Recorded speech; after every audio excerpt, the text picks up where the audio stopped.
Assalamualaikum warahmatullahi wabarakatuh. Kali ini kita akan membahas cara nyolder yang baik dan benar. Ini sekedar share aja lah ya. Jadi tujuannya biar apa yang kita kerjakan bisa lebih rapi, lebih cepat, dan tentunya aman untuk komponen kita yang disolder. Karena dalam beberapa kasus penyolderan itu bisa menyebabkan kematian atau kerusakan pada komponen yang kita pasang, terutama komponen-komponen semikonduktor seperti IC dan transistor. Dalam penyolderan ada beberapa hal yang harus diperhatikan ya. Yang pertama adalah masalah soldernya itu sendiri. Jadi untuk solder wattnya disesuaikan aja lah ya, jangan terlalu besar, mungkin sekitar 40 watt cukup untuk elektronik ya. Untuk yang lainnya mungkin bisa lebih besar lagi, tapi ini kita bahas khusus untuk elektronik aja. Dan selain watt yang cocok, kita juga harus memperhatikan bentuk dari solder itu sendiri ya. Kalau saya sih sukanya solder pistol kayak gini ya, jadi enak megangnya. Terus kalau butuh watt gede, penyolderan cepat, kita tinggal tekan aja, jadi akan otomatis cepat panasnya. Jadi walaupun ini rusak ya, kita paling beli yang biasa aja ya, yang lurus-lurusnya kayak gini nih, dan kita ambil elemennya aja, karena kalau kita beli yang langsung pistol otomatis lebih mahal biasanya. Jadi cara berhematnya saya beli yang udah jadi aja. Kadang-kadang ada juga nih yang jualan elemennya itu, tapi tempat saya biasanya adanya yang udah jadi, beli yang jadi aja. Terus selain masalah soldernya itu sendiri, yang penting diperhatikan adalah masalah mata solder. Mata solder ada beberapa bentuk, dan yang paling umum adalah bentuk yang lancip kayak gini. Dan kalau untuk kenyamanan penyolderan jangka panjang, saya saranin sih pakai mata yang bagus ya, yang kayak gini nih. Ini merek apa ini? Merek Deco kayaknya ini. Ada merek Deco, ada merek Mazda ya di pasaran itu lebih murah. Bahkan saya dulu waktu awal-awal belajar elektronik di tahun 96 lah ya, saya awal-awalnya pakai solder biasa sih.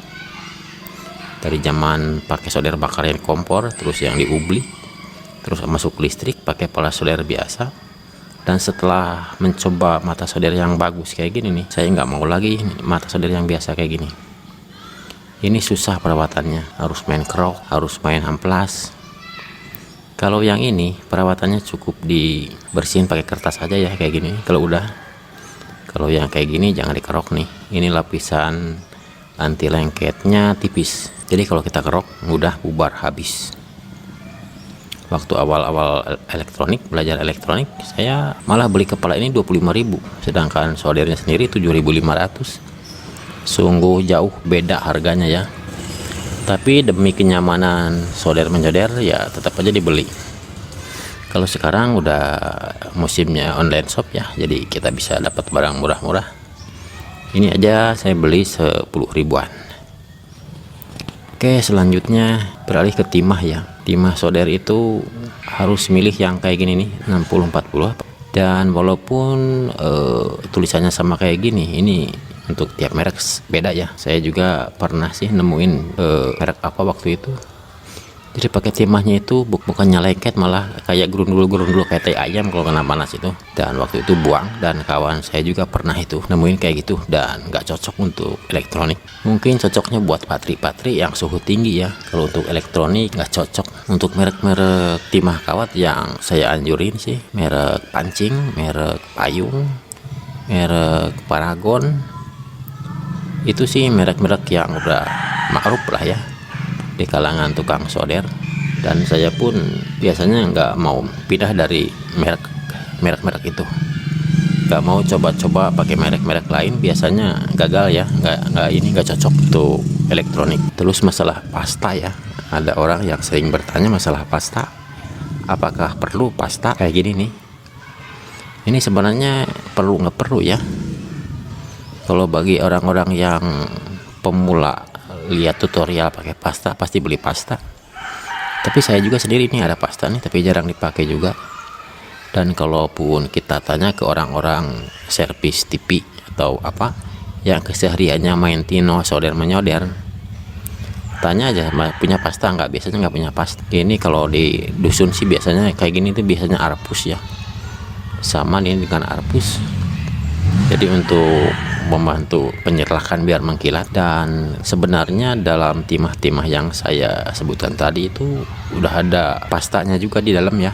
Ini kan ada, nah tengahnya itu ada bolong, itu tengah sebenarnya udah ada pasta itu. Oke, jadi kita nggak perlu pakai pasta lagi karena pastanya udah ada.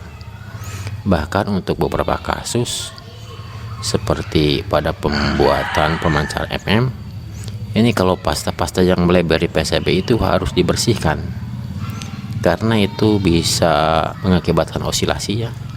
Jadi frekuensinya kita umpamanya frekuensi di 100, ternyata di 103 ada, di 107 ada. Itu pengaruh kalau osilator kotor, dan itu harus dibersihkan.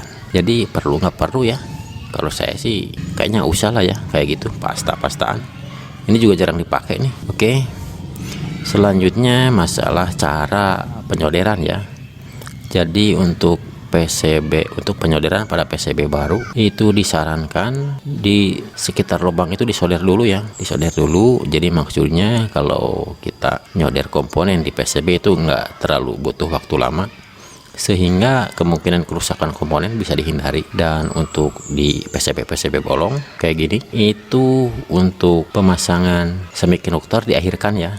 Jadi maksudnya jangan sampai kita nyoder sekarang semikonduktor, nanti yang lainnya diikut lagi yang lainnya disolder lagi di sini, jadi berulang-ulang di tempat yang sama. Jadi diusahakan diakhirkan aja. Terus untuk perlu penyoderan sih biasanya jangan lama-lama ditempelin ya, gerak cepat. Jadi kalau udah ada timah-timah itu kita bisa bergerak cepat untuk penyoderannya. Terus kalau ada komponen yang kita solder berjejer, umpamanya sini transistor, ini jangan langsung dihajar satu aja, tiga-tiganya kaki solder sekaligus, jangan ya. Jadi satu sini lari ke tempat lain, lari ke tempat lain, lari ke tempat lain gitu. Jadi biar nggak terlalu panas di komponen ya. Terus berikutnya masalah perawatan kepala solder ya. Kepala solder yang berkualitas kayak gini nih, ini jangan sampai dikerok untuk membersihkannya. Jadi cukup pakai kertas aja diginiin, pis.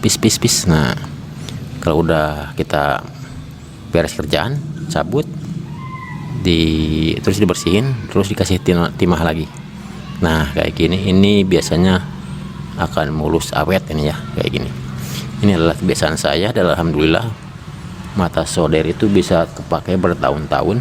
Dan ada juga pantangan mata solder itu kena plastik ya. Kalau mata solder udah kena plastik, udah itu bubar biasanya. Oke. Biasanya komponen biasanya lapisannya langsung rusak ya, langsung keropos, dan biasanya nggak lama umurnya. Jadi kalau kita butuh untuk nyoder plastik ya cabut aja kepalanya ya, ganti paku atau besi apalah ya, jangan pakai mata solder yang biasa kita pakai. Kalau yang mata solder biasa sih kayak lembaga atau apa mungkin nggak masalah ya, kan bisa murah lah ya.